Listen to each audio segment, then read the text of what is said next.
Welcome to the Borderless Podcast, your guide to traveling, investing, and living beyond borders, where we talk about living the life that you want to live, where you want to live it. From beautiful San Miguel de Allende, smack in the middle of Mexico, with your hosts, Jonathan Lockwood and James GUzman. Welcome to the Borderless Podcast, traveling, investing, and living beyond borders. At an elevation of 6,200 feet in the high desert Mexican state of Guanajuato in San Miguel de Allende, and nestled deep within the Borderless compound, this is the Borderless Podcast. My name is Jonathan Lockwood, and James GUzman is joining us again from Chile. Hey, James. Hey, how's it going?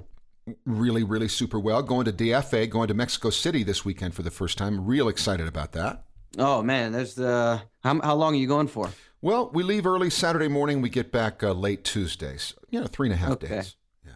And Mexico City is just so huge. There's so much to see. It's, you could spend months there and not see everything. So, yeah, I think you'll have a good time. And I'd be lying if I didn't admit that the podcast interview with Tim Leffel, who just could not believe that I've lived here nearly 2 years and I've still never really been to DFA before.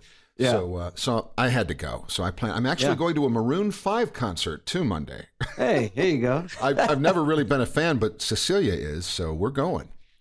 It sounds like it should be fun. Right. What about you? We have we got a pretty eventful day here. We had Andy Elwood come down here, who is associated with Exosphere, and he is a sales guy. He was actually a salesman for Warren Buffett, selling private jets for him. And now he's down here. He's teaching a 3-day sales course, and we're kind of right in the middle of it, but learned a lot. It's been very, very exciting and interesting. Fantastic. Really good. Well, that sounds like everything is just really rich there, this experience you're having. So congratulations on that.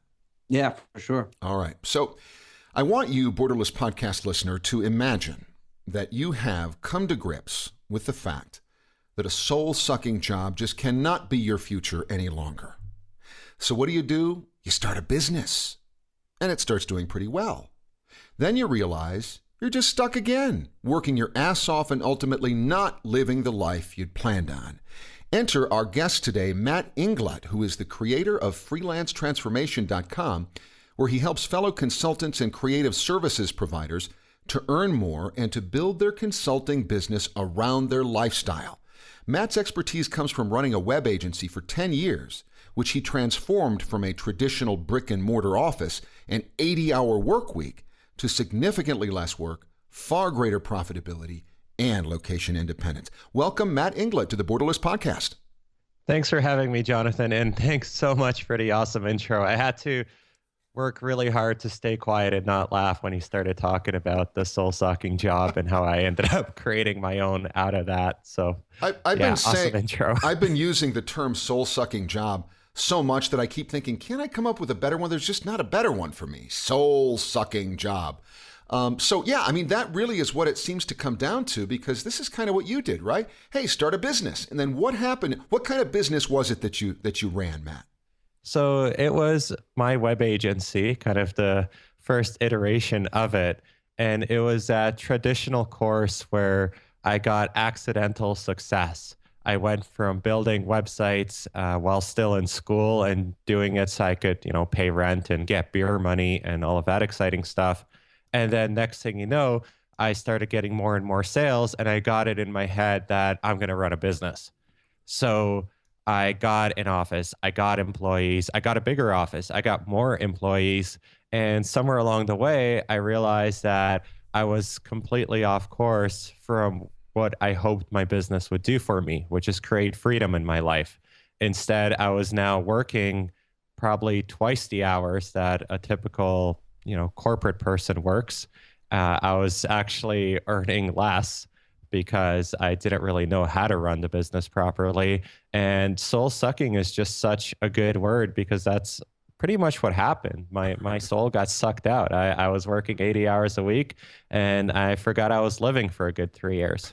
I kind of forgot to ask you, what is your basic background? Where are you from? Where do you live now? What brought you here?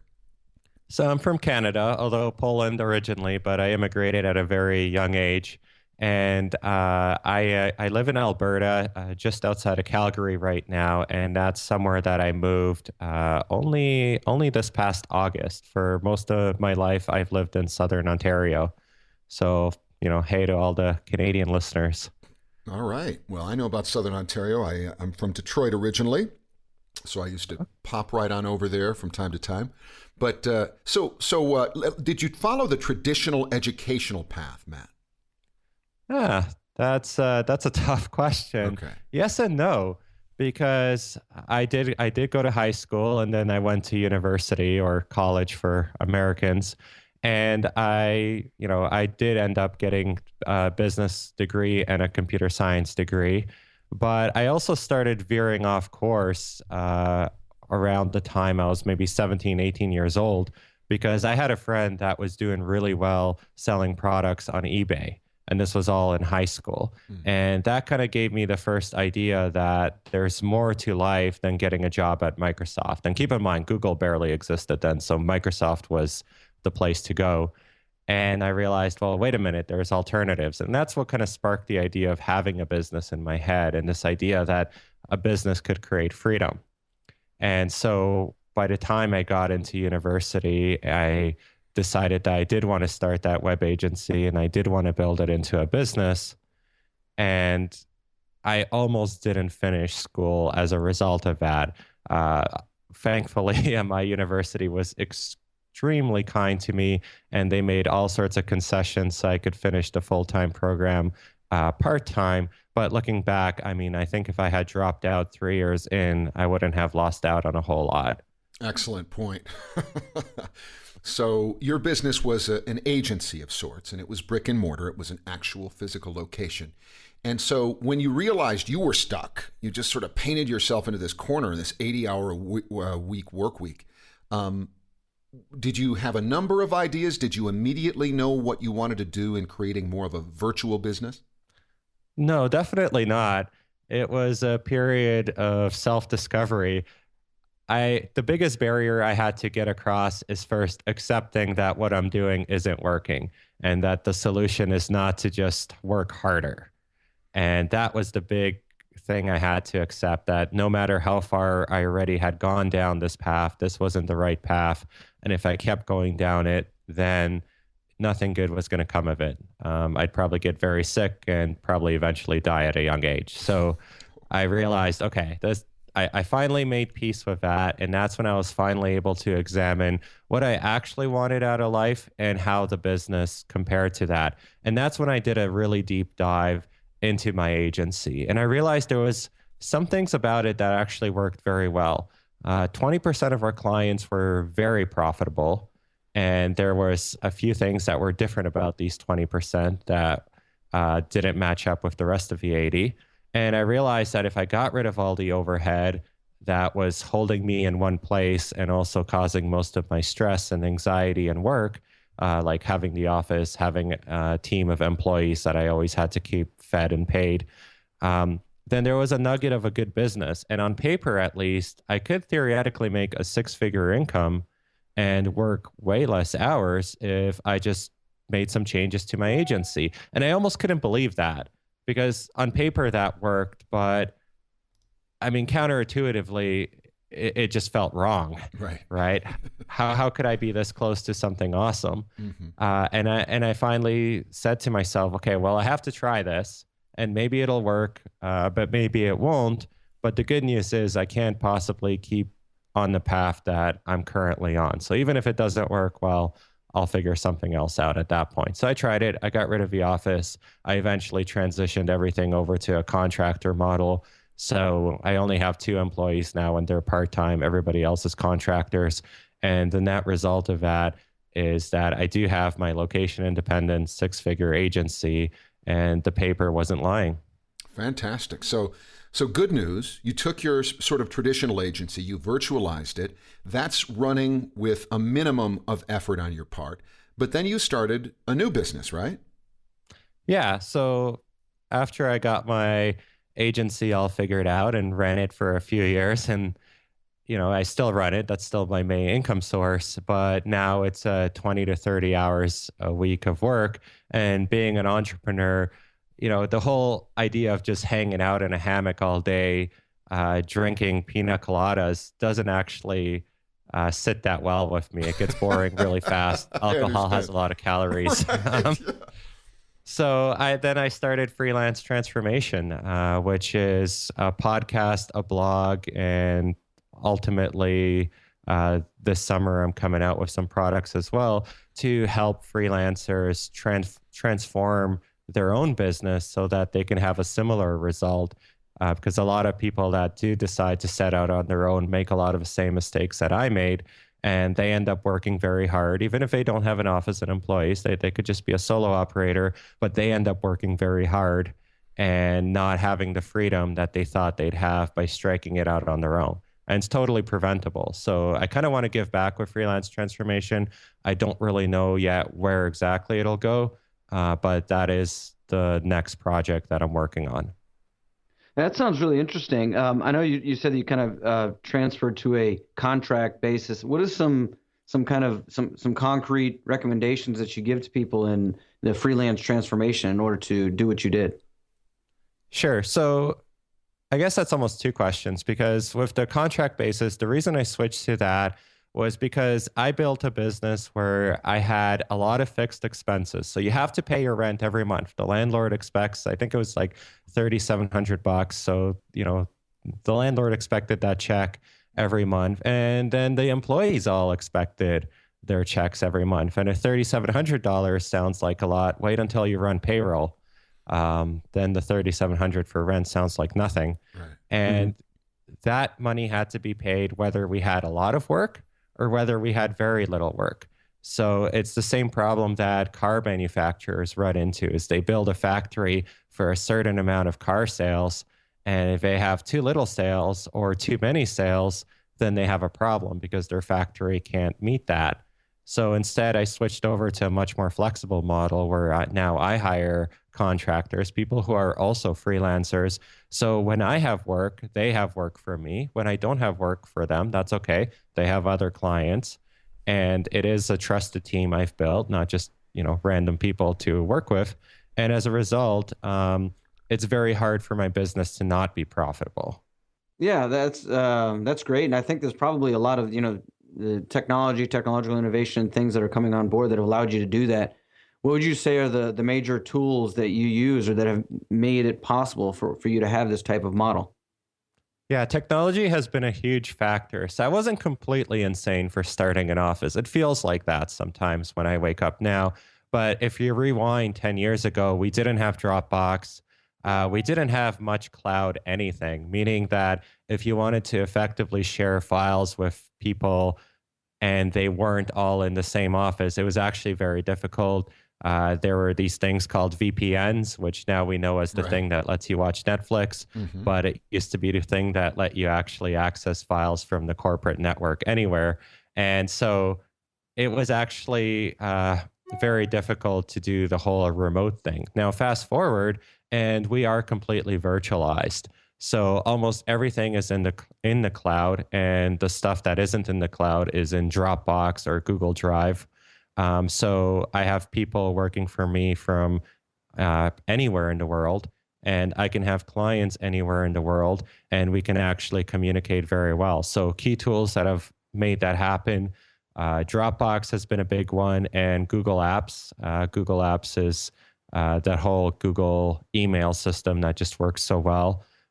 We've also had a lot of success with Skype now. Skype didn't used to work very well, but now we're doing this interview over Skype. Everything sounds great. And you can actually have professional meetings with client over Skype or Google Hangouts for that matter. There is an appointment booking tool called Calendly.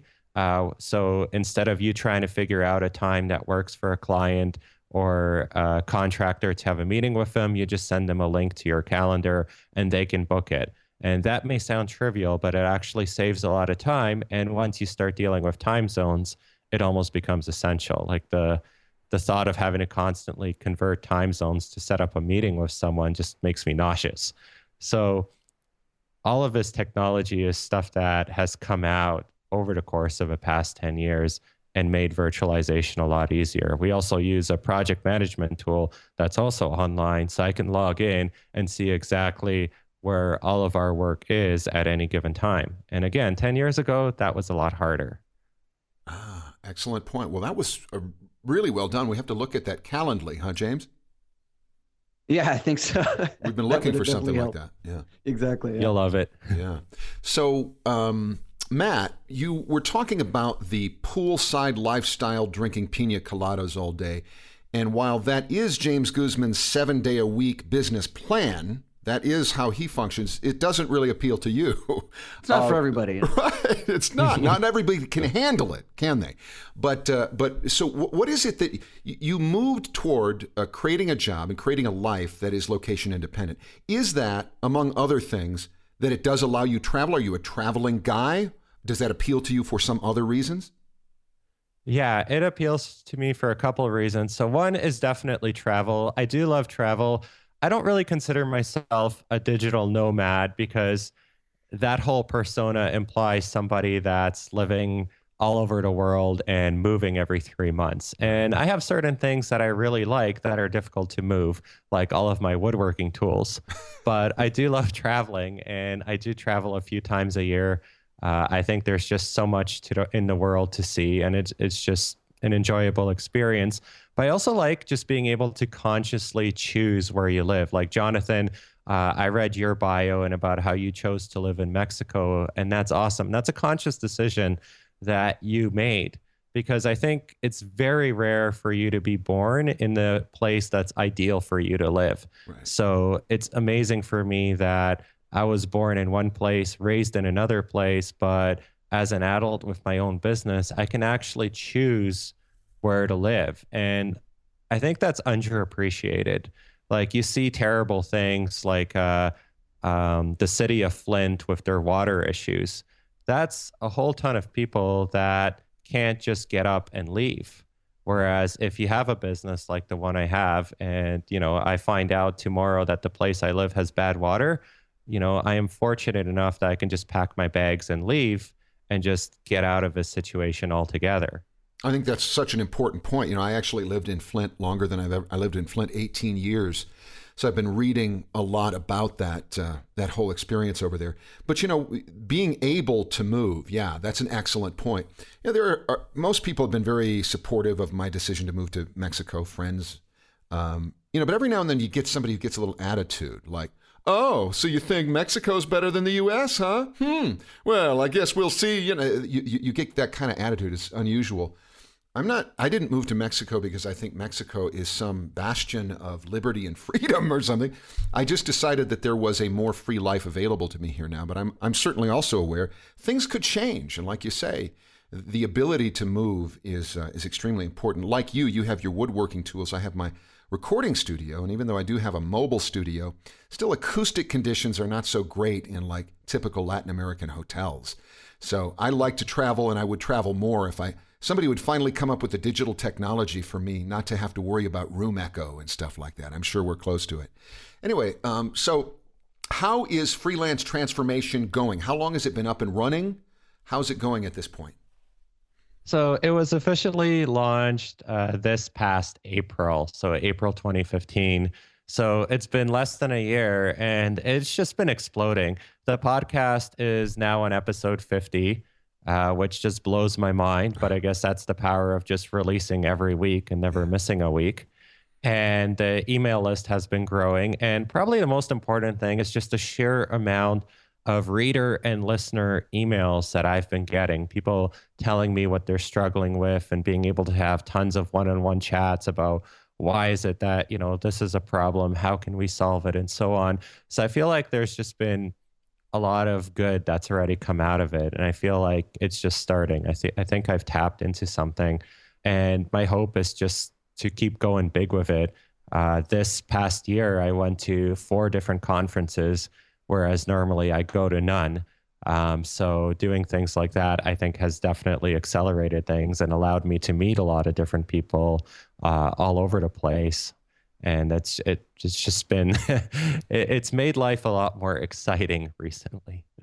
Excellent. So the average person who you would think would be a great fit for freelancetransformation.com, for the business freelance transformation, would be what? Somebody who already has an idea? Somebody in search of an idea?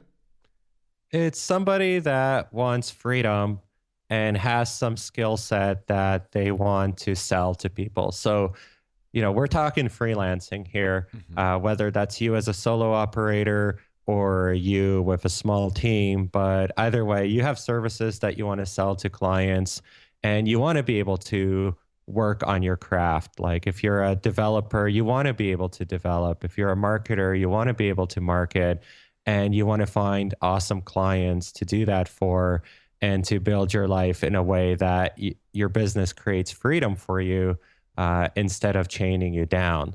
So if you're starting in freelancing, that's awesome. If you've already got a lot of clients, but now you're struggling with how to create time, how to create freedom out of that, Freelance Transformation's got the answers. And I've interviewed over 50 consulting experts now. So it's not just me and my thoughts, but also the opportunity to share the stories of people that have also gone and done exactly what we're talking about.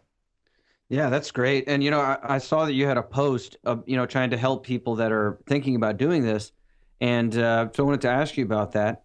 And maybe you could tell people exactly how they can slay the fear of starting out on your own, as you titled your article. Yeah, absolutely. So that can be one of the biggest hurdles, is just deciding to start out on your own, because admittedly, things are very different when you have that steady corporate paycheck and you count on receiving it every 2 weeks. And no matter how much you might gripe about your job or think that this is not the path for you, it's very different actually starting out. And that said, I think for a lot of us, it's also a lot easier than we'd think. So one of the best things that I ever learned was the technique of mapping out what is the worst case scenario. And this is something that I learned from Tim Ferriss, where if you're going to make a big decision, first sit down and really map out, well, what's the worst that can happen? And you start going down that path and you realize, well, okay, if I start freelancing and it doesn't really pan out, I don't like it, or maybe for whatever reason, I'm just not cut out for it. Well, what's going to happen? Well, eventually I'm going to run out of money.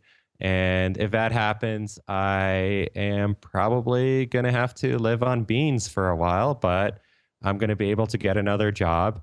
And once I get another job, well, I'm back to where I started. And as a result of doing this experiment, I now know freelancing's not for me. And I've probably learned a ton of things that have made me more valuable to future employers. So suddenly, it doesn't sound so bad. And because so much of it is mental, I think that's a really big part of it. But the other thing that you want to do is you want to minimize the downside. So it's nice to know that, okay, horrible things are probably not going to happen as a result of his decision. But I also never advocate of just burning the bridges and jumping into the deep end. I think in particular, something like freelancing, you don't just have to quit your job in this dramatic movie moment, tell your boss to go screw himself and storm out. I think that's a terrible idea.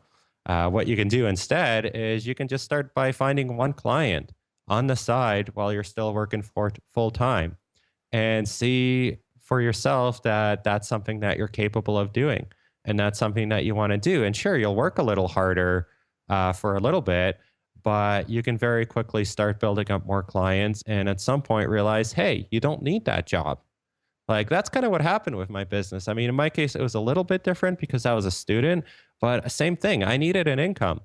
And the big breakthrough for me is after I got a few clients, I decided that I was able to quit the co-op program, which is this program that basically gets you a job at some company for 4 months where you do get to sit in a cubicle and, play real life. So after my first term of that, I realized I could never do this. And I realized that my business at that point was capable of supporting me. So I quit co-op, and I did it without, jeopardizing myself. And I think the third thing with slaying fear is also, it doesn't excuse you from doing your homework. So yeah, getting over the mental hurdle is important. and minimizing the downside is important. But just getting brave and puffing up your chest and deciding, hey, I'm going to do it is also not the whole story. I also very strongly advocate doing your homework, meaning actually figuring out how you're going to get clients, mapping out some kind of plan, reading all of the resources that are available to you, because there's so many. Freelance Transformation is certainly one, but there's also books and other websites. Do your homework and just map out, well, how are you going to get that client? How is this freelance business going to work out? And why are you doing it in the first place? And if you do those three things, then you're in a good position. I mean, it's hard to imagine too many disaster scenarios coming out of that.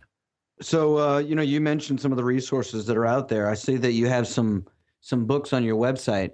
What are some other of the main books that you would recommend to somebody that wants to start freelancing on their own or just start their own business? Yeah, so there's 3 books that I recommend if you're planning to get into freelancing. And even if you're not planning on getting into freelancing, they're still actually incredibly educational because they involve some mindset shifts. And a huge part of being an entrepreneur is changing the way you think in the first place. So the 3 books that I recommend the most are, first and foremost, The 4-Hour Workweek. I mean, if you're listening to this podcast, you've probably read it already, but this is really a philosophy book. I think that's really the value of it. It forced me to rethink my entire approach to life. So I highly recommend everybody read it. And the next 2 are more consulting specific. Book Yourself Solid by Michael Port. I had Michael on my show pretty recently. He's just an amazing guest and amazing thought leader in consulting. And Book Yourself Solid is a great roadmap for how to get clients.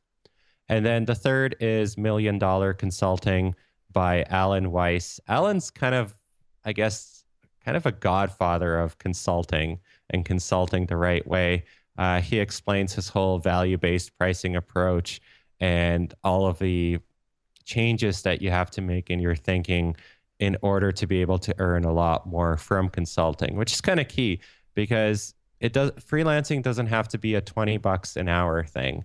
It could be a few $100s an hour. One high point last year was at some point I made $800 an hour writing some PHP code. But there's a lot of reasons why I was able to make $800 an hour writing some PHP code, and it had very little to do with PHP. So those are the 3 books, and I'll throw in a bonus one because of the podcast that I'm on. And that's The Perpetual Traveler. And that's a book I randomly came across very early on. I think, still in high school. It has some pretty extreme ideas in it about the whole 5 flags theory and playing in one country and working in another.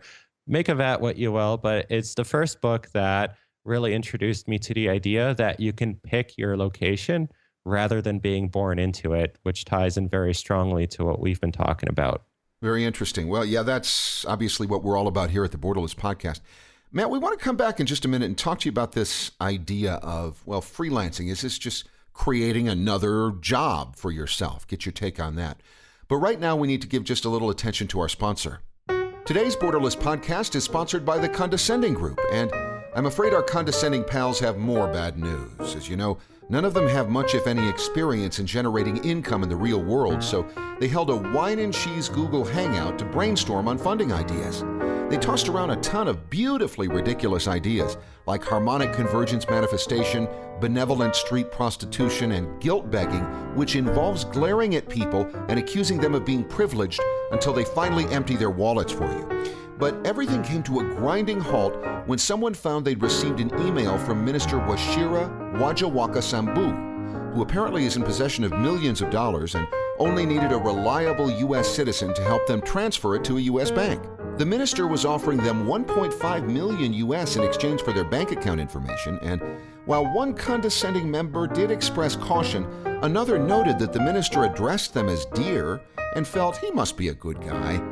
Now, you might wonder why we at the Borderless podcast didn't try to head this Nigerian scam off at the pass, but you see, we find such joy in watching these clueless human train wrecks, and we knew they never have any money in their account anyway, so decided to just sit back and enjoy, which we did. But in any case, please remember, the Condescending Group, They care more than you. All that. Okay, we're back to the Borderless podcast, still talking with Matt Inglot of Freelance Transformation. So now we've talked quite a bit about the concept of getting stuck in a job. There are people who will suggest that having a consulting business or being a freelancer working for someone else is in itself kind of soul-sucking or a job. And I know you are aware of that because one of the articles on your site, Why I Love Consulting and Why It's Not a Broken Business Model. You throw out a couple of statements that people will make, and I'll just repeat them. I don't want to get stuck just trading my time for money. My clients suck and I hate them. Or the favorite one, if I create a product, I can get paid over and over again and have passive income. This, I am sure a number of the guests we've had on our podcast would be saying these things. What is your reply to them? Sure. So first off, consulting can absolutely suck. It's all in how you do it that makes the big difference. And that's what I'm trying to change with freelance transformation. You have to pick your clients carefully. And one of the amazing things is that if you change your approach, you do get to pick your clients. When you have a job, you have one boss. And I mean, you sort of picked your boss by interviewing for your job, but let's face it, that's not really how it goes. People get stuck in their jobs or bosses change and you find out things, and it's very hard to fire your boss. With consulting, you can pick your clients carefully and you can quickly fire them if they end up not being the right fit. And that actually turns out to be a huge part of making consulting work, is finding the clients that not only do you work well with, but that you can deliver huge amounts of value to. Because if you find the clients that you can deliver huge amounts of value to, then they are more than happy to pay you extremely good rates, because for them, it becomes a simple math equation. If I can help someone grow a 6 or 7 figure business, they are happy to write me big checks for that. And that's very different than just putting up a website for like a dog walking business. You're not going to get paid a lot of money for that. So you actually get a lot of choice with consulting, but you still have to make the right choices. Now, there's also the topic of, well, I could go and consult and I can trade my time for money, or I can create a product and get paid over and over again and have passive income. So there's nothing wrong with products. I have enjoyed a lot of passive income myself from various things I've done, and I love it. But what you have to realize is that creating products is not for everyone, just like consulting is not for everyone. What happens with products is there's very little return at the beginning. It's a very long, difficult struggle to learn how to make a product that people actually want to buy and then how to market it properly. And for example, with Freelance Transformation, which, you know, I absolutely do intend to sell things on Freelance Transformation. I'm completely transparent about that. That's now been that's been a 2-year journey. I launched it last year, but there was a year of work leading up to that launch. And I actually recently went through my finances and I've totaled up that I've spent at least $20,000 building Freelance Transformation. And I can tell you that I have really not made anywhere close to that on it yet. Right now, I don't sell anything. So I get some Amazon income and a couple other affiliate deals, and that's it, which amounts to very little. But I'm playing the long game, and I'm realizing that, you know, in a year, that's going to look very different. So 3 years to get there, not everybody is willing to put in that work. Not everybody is willing to learn what they need to learn to do that properly. And it's just not the right fit for everybody. Some people really enjoy doing their craft. Like, I really enjoy helping my clients build online businesses. I've done some great and rewarding work that's helped me grow as a person and as an expert. It's helped my clients build up businesses that sell products online. And it's just an awesome feeling. I don't want to ever lose that. So part of it is just figuring out what it is that you actually want out of life and who you are as a person and what's the best path to get there. And I think there's a ton of people out there where freelancing is an amazing answer, either as a stepping stone to something else, or because you can just keep having an amazing life by being a freelancer. There's something not only practical, but I think comforting about what you're saying, because, there are so many people out there, a lot of them live in the States or Europe, who listen to this podcast, and they're hoping they can come up with this beautiful idea, and they kind of are influenced to believe that you don't just want to trade your time for money and create a business where you're just stuck again. But there's nothing saying that if you do become a freelancer of some, that's what I do, voiceovers, I freelance. There's nothing saying that if you choose that route, that you can't create that product. You can certainly do that. But what are you going to do in the meantime, like you say? There's no certainty that that product's going to work out. You might go from one to another and you're living hand to mouth. So maybe creating some sort of consulting or freelance business of some sort, is your, as you put it, stepping stone to that time when you are in a position to create products that are bringing in more passive income, right? Absolutely. It's all about creating more choices for yourself and not about getting married to one specific career choice, which isn't really a thing anymore in today's world. I think a lot of people have realized that, yes, you can move around. You can do different things. You don't just go to school, get a degree, and then step into a corporation not to be seen again for the next 45 years. All right. So somebody contacts you via email or they call you or something like that. Can you give us an idea, kind of paint the picture in their mind, walk them through? Do you have a process that you put them through? How does it basically work? For freelance transformation? Yes. Yeah. So I do actually constantly ask people what their biggest struggle is. And so if you do join my email list, I'll be asking you that the same day that you join. And the reason I want to know that is I want to know how I can help you best.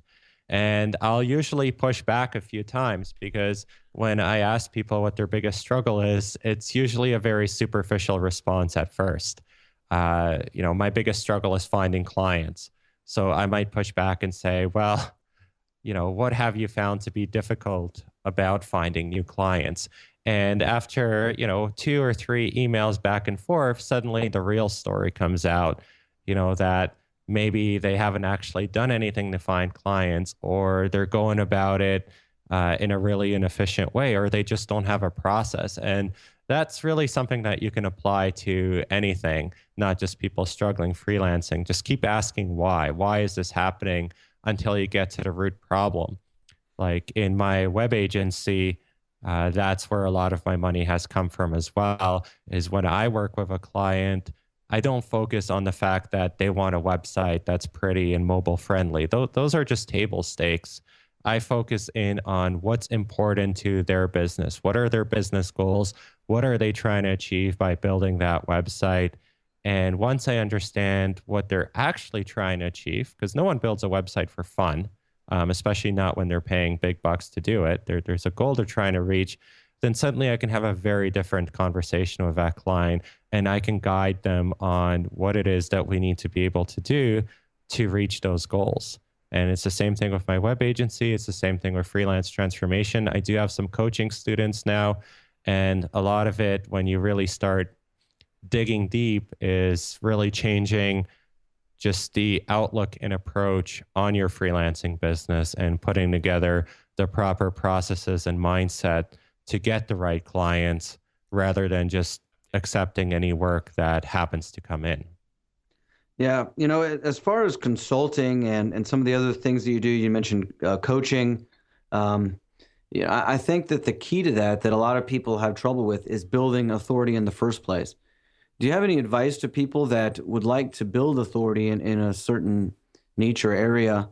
What can they do to have other people that want to set up calls with them and have some sort of authority in that market? So I think there's 2 ways to build authority. There's what I'm going to call public authority and private authority. So public authority is the idea of doing things like hopping on podcasts like we're doing right now, writing articles, and basically doing your work in public where people get to see what you're talking about and your philosophy, and you get to educate a broad spectrum of people. And as a result, you attract people that want to work with you at that next level. And that's basically been the strategy with Freelance Transformation. And that's why I put a lot of time and effort in doing things like appearing on podcasts, having my own podcast, writing articles. This week, I'm speaking at something called Freelance Remote Conf. There's just all of these things I'm doing to build public authority. But that's not the only way to do it. And it honestly, it can be a lot of work. And oftentimes when you're selling consulting services, you don't have to do 99% of that. You can build what I'm going to call private authority, which is more along the lines of showcasing your expertise to the specific people that you're going to be working with or who are interested in working with you. So a lot of my clients ended up going with us, even though oftentimes we were probably the most expensive or second most expensive option they were facing, because I spent the time to really examine their business with them and what they're trying to achieve and giving them a lot of one-on-one advice. And I call that private authority because the only people that really experienced that were the people that I was communicating one-on-one with. You know, we weren't broadcasting this private session across the world. This was all confidential. But they walked away understanding that, yes, I really know my stuff. And yes, I have the roadmap for them that's going to allow them to achieve their goals. And that I can accomplish without ever writing a blog article or without ever appearing on a podcast if I want to. It's all about just the one-on-one. All right. Very good. Well, I'm just sorry. I got caught reading some articles on your blog. Apologies for that. All right. Well, this is exciting then. So you say that you... The service that you provide with Freelance Transformation is not something that people should expect is cheap. Yeah, definitely. Well, it depends, because most of what's on Freelance Transformation is free, and it doesn't get any cheaper than that.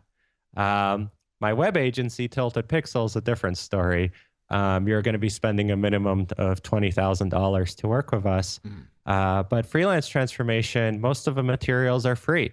And later this year, probably around summertime, I am going to be releasing a product that I think is going to be at a price point that's going to be accessible to most people, especially when you realize that it is going to help you get the right kind of clients and be able to build your business much faster than you were able to otherwise. But like I said, I have also been coaching people. And if you are interested in working with me, then I suggest going through the free material first.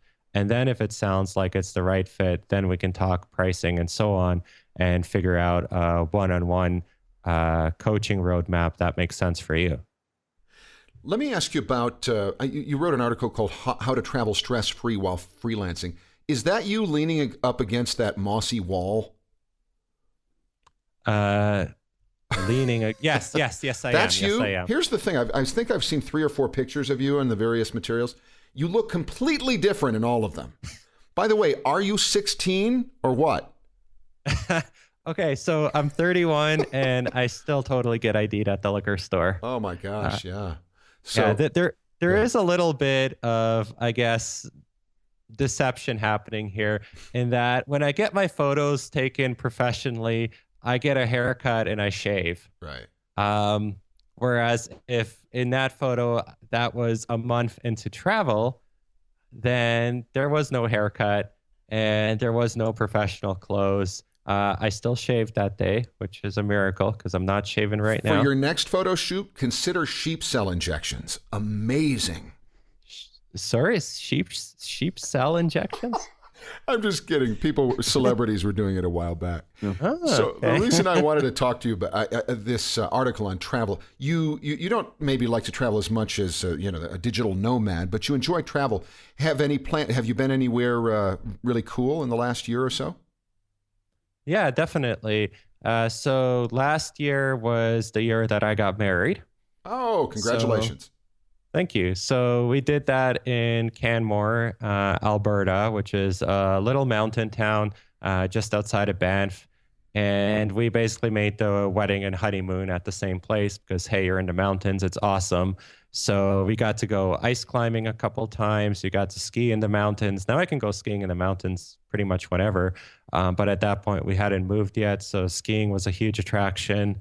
And we got to do some of the more touristy things like go dog sledding. I went snowmobiling with my brother. My wife didn't want to do that.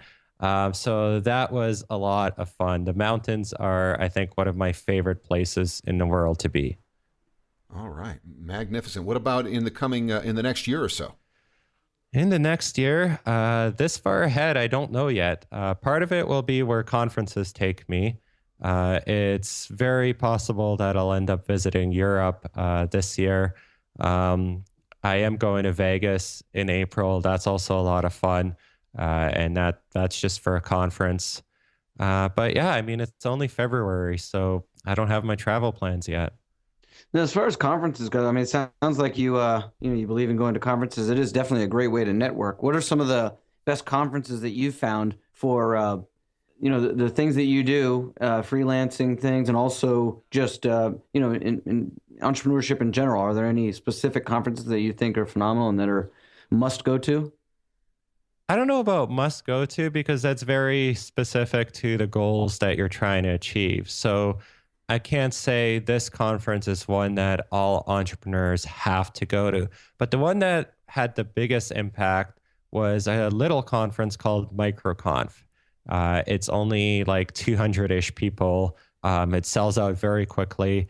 And it takes place in Vegas. So that's where I'm going again in April. And that's where I really launched Freelance Transformation. I worked like crazy to get my podcast and everything ready before that conference because I knew when I was there, I wanted to be able to introduce myself as Matt Inglot, host of the Freelance Transformation podcast, because a lot of the same people that I wanted to interview or be interviewed by or build relationships with were at that conference. And I think that's really the key thing with conferences. You go there primarily for the relationship building. Yeah, the talks are nice, but I can't imagine spending several $1,000s to hear someone speak when I can buy the video a month later. That just makes no sense. The reason it's worth spending all that money on the ticket, on the plane, on the hotel is because of the relationships that you build and the results of those relationships. So that was a big one for me. Double Year Freelancing Conference was awesome as well. That one just started last year. It's hosted by Brennan Dunn. And that was a fantastic time as well. A lot of overlap with the MicroConf crowd, but a lot more focus specifically on freelancing and how to be an amazing freelancer. So I'm definitely going to go again this year. And I also went to this Mastermind retreat, which was a very different thing. That wasn't a conference. That was a 15-person event where we went to Austin, Texas, to a resort just outside of a city. And me and 15 other business owners, we basically spent the whole time working on each other's businesses and trying to help each other out. And there were some cool people there that were guests like Ryan Levesque and Noah Kagan and so on. So it was a lot of fun, but I wouldn't call that a conference. It was more of a retreat. Gotcha. All right. So James, anything else for Matt? Well, we have one question that we like to ask people, and that is, if there's somebody that wants to do that, maybe they're in the position that you were in before, have feeling like they're, working a soul-sucking job and they want to change their life and maybe they're interested in doing some more freelance type of thing. What's the single best piece of advice that you would give them?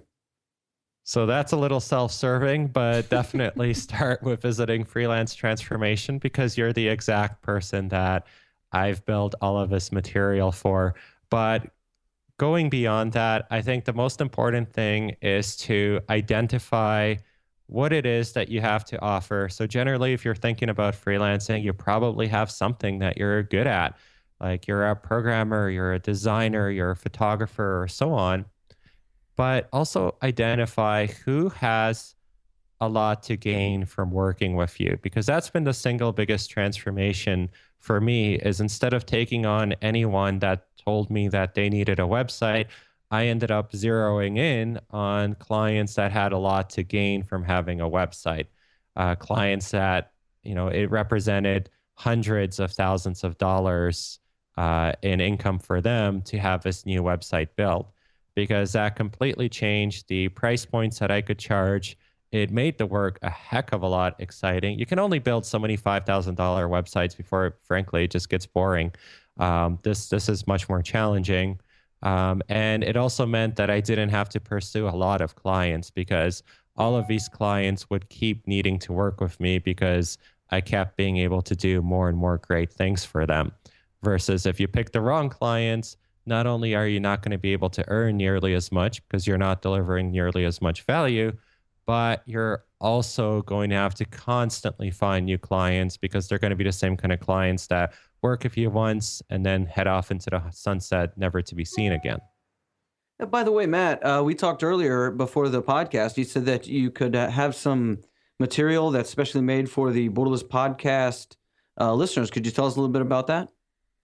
Yeah, definitely. So if you visit freelancetransformation.com/borderless, I will put up some special bonuses specifically for Borderless listeners, aimed specifically about that last question about how to get out there and how to start freelancing in a way that, is a great transition for you and not just jumping off a cliff, and also helps you start doing it the right way rather than the way that maybe doesn't lead to the results that you want. All right. Well, thank you for that very much. Matt Inglot of freelancetransformation.com. Thank you for being our guest this week on the Borderless podcast. Thanks so much for having me on. You guys did amazing homework, and that made it a really fun interview. All right, you folks. Matt Inglot, you want that life of freedom. Matt Inglot may just be the resource right for you. Go to freelancetransformation.com. So, James, what's happening? Oh, not a lot, just here. Well, actually, there's a lot, but, nothing out of the ordinary here. At Exosphere, we've had a lot going on, and, it's always great to be able to talk to these people from all over the world, while I'm here. It's awesome that we live in a time that this is all possible, And, this concepts, these Google Hangouts we've been doing, these mastermind meetings, have been pretty cool. The first one we did, there were quite a few people who showed up. Not quite as many typically come on them that we do every, couple of weeks or so. But, they're really good and interesting. I'm kind of glad that a lot of people aren't on them, because then we wouldn't have time to really get into any conversations like we do, That's right. Yeah, the whole idea of these mastermind calls is to not have a whole lot of people, and at the time that does happen, then we can probably split them off into different ones for different people and time zones, because that's another thing. But so, folks, I guess the message, folks, is don't join us for the next Borderline Mastermind, please. Yeah, but we do have those, every 2 weeks, and we have the Facebook group that is quite active, all kinds of people involved in the forums. So, if this is the first time that people are hearing this stuff, go to the borderlessblog.com, and there you will be able to join the mailing list there. You can take the test, and it's what is your ideal place to live, and that's free, and then you'll get lots of free information on there. Take a look at all our past podcasts. I'm amazed at how much stuff we have, on there. It's just free information for anybody that this sounds appealing to. Please do sign up and keep in touch with us. And if you'd like to take the next step, then you can join the Borderless Society, and we'd love to talk to you on there. Right. And thanks for joining us. Another Borderless podcast will be coming up soon.